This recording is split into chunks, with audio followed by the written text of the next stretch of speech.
Hello everyone and welcome back to another video on FNAF. In today's video, I'm going to be talking about FNAF news. Specifically, we got FNAF merch news, we got FNAF security breach news, we got FNAF fan game news, whole bunch of things to talk about. I put together all the FNAF news I could find for the past week or so and put it into this one video for you all to enjoy. But first, I was on the One Block Everyday Twitter account. A bunch of creators have been on it and I was invited on it, and they put out a tweet with my block that I placed, and it'd be really cool if you all could go like the tweet and show your support. It was really awesome. The guy running it was really nice, and it was just a great experience. So if you could go check that out, give it a like, it'd really mean a lot to me. Anyways, without further ado, here's the timestamps for the video and let's get started. Here we go. First up, we have some FNAF merch news. These were released on the FNAF Reddit by a mod called Mario Bros 612. I think these merch items are all right. They're not anything close to the 12-inch statues we get. I think FNAF AR is kind of a mixed bag for me. I really wish they would just focus on making the game really good instead of just releasing merch over and over again. But it is very possible that Funko is in charge of all this and they don't have a say of when merch comes out or how merch gets made. So I don't know. I just want the best for FNAF AR. I think there's a lot of missed potential for that game and I just want it to have a really good future. So anyways, let me know what you think of these FNAF AR figures in the comments below. Do you agree with me? Do you think they should focus more on improving the game, less on merch? Or do you think, it's all right that they're releasing merch and they should just continue doing it? Now on to the next piece of news. This is an interesting one. So as you know, Fazbear Frights was a success among the FNAF book community, and there are about 13 of them that came out. 12 of them are officially canon, and one of them was just deleted stories that they decided to put into a book and sell in the box set. These books were filled to the brim with FNAF lore. Not anything specific to the games, like no specific names and dates that connect to the games, but there was a lot of huge parallels to the games that these books had, and it helped us solve some lore about the games that we couldn't figure out just from playing the games, and it also added more questions. In Security Breach's case, anything is possible because of the Fazbear Frights books. But it turns out the Fazbear Frights series is getting graphic novels, and this is really good news for me because I am not the best reader, and it'll be really easy for me to digest these as graphic novels, and I'm really excited for that. The cover for the first graphic novel was released, and it was this, but for some reason, the cover of the graphic novel changed, and this is what it is now. As you can see, Plushtrap has claws, has a new set of teeth. It looks less canon. It looks more cartoonish. The eyes are not red. Eyes are totally different colors. It's the same kind of thing like biting through the door, but I honestly prefer the old one. It looks closer to the canon design, and it's more detailed, and I love the red eyes. It just looks closer to the one that we know and love, but maybe that's why they changed it. Maybe it's because it looked way too canon. They didn't want anyone to think that these books are actual full-on canon, connecting exactly to the games. Maybe that's why they did that. I don't know, but this isn't the first time we've seen changes like this. Titles of the books have changed before. I believe covers of the books have changed before, and this isn't out of the ordinary, but I just thought I'd share that with you. Are you excited about this book? Let me know in the comments below. I know I am. I'll probably be picking this up, so let me know what you think. Now, on to the next piece of news. Here we go. So this next piece of news comes directly from Kane Carter, and it is about his Fazbear Fanverse Initiative game, which is Pop Goes Evergreen. Pop Goes is a very popular FNAF fan game series,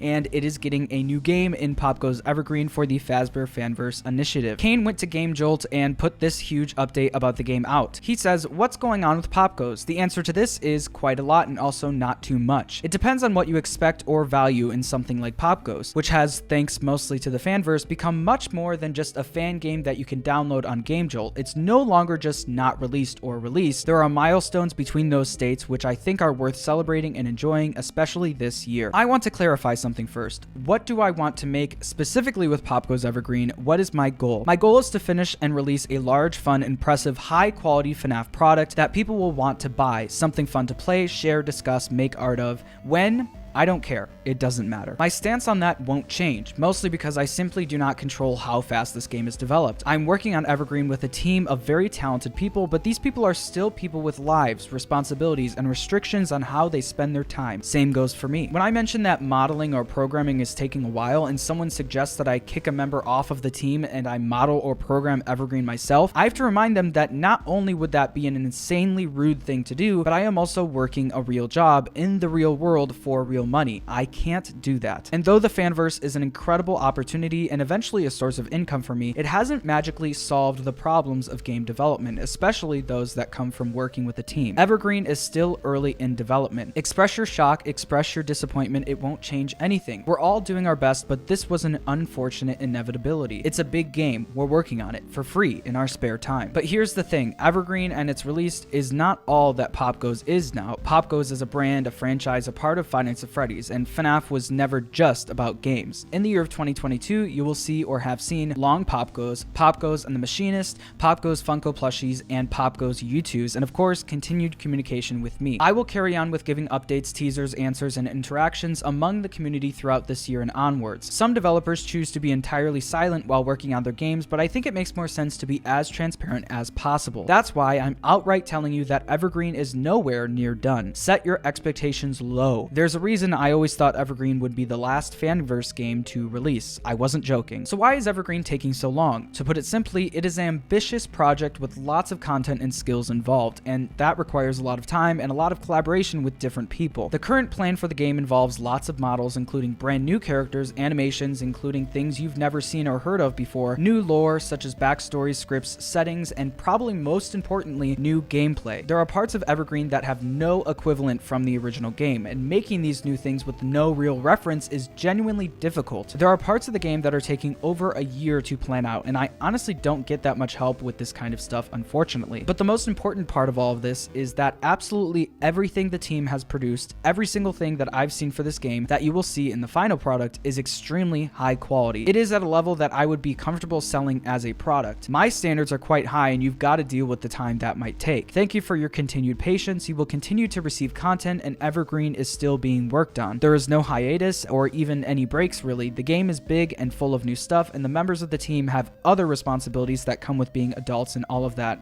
stuff. Stay tuned. Pop Goes and the Machinist shouldn't take that much longer, so I might show some more stuff for that soon. Kane. I love this post. I love the transparency that Kane is giving us. I love that he's committed to putting out a very high quality product, and he doesn't care how long that'll take. He wasn't clear about if this game will come out in 2022, but by the looks of it, it doesn't sound like it will. He's obviously going to keep communicating with us, so I guess we'll have to wait and see. But yeah, there's a bright future for Pop Goes, and Kane is busy at work making a ton of things for the game. If you want to follow Kane on Twitter, I'll put the link in the description below, and that is the news about Pop Goes. Now on to the next piece of news. Here we go. So this next piece of news is about Security Breach and potential DLC/patch updates. So Ray McCaffrey at Steelbolt Studios put out a tweet that is very cryptic called Chowda. He just said Chowda, and no one knew what that means until Kane Carter himself. I don't know if he found this or someone else found this, but Kane Carter tweeted this out, that Chowda is actually the code name for a new file that has been put into the game files. I don't understand how games are made, so please bear with me. Kane said on Twitter, Steelbolt recently added a depot, essentially a bundle of files for Security Breach called FNAF 9 Chowda Shipping, with a custom description of Say Chowda. Upon the community's discovery of this, Steelbolt's executive producer Ray McCaffrey tweets out Chowda. So in this screenshot, we can see that there is the FNAF 9 Chowda shipping file, and there's 3 things in it, and I have no idea what any of this means. No idea. If any of you know what this means, let me know in the comments below, but it looks like this might be some sort of code name for the DLC or the patch that is coming soon. Also, don't look up what Chowda means, because obviously I don't think they're going off of the Urban Dictionary definition of that. Look that up at your own risk. King Carter thinks that they're possibly referencing The Simpsons. Maybe they're talking about the actual show Chowder on Cartoon Network. Who knows?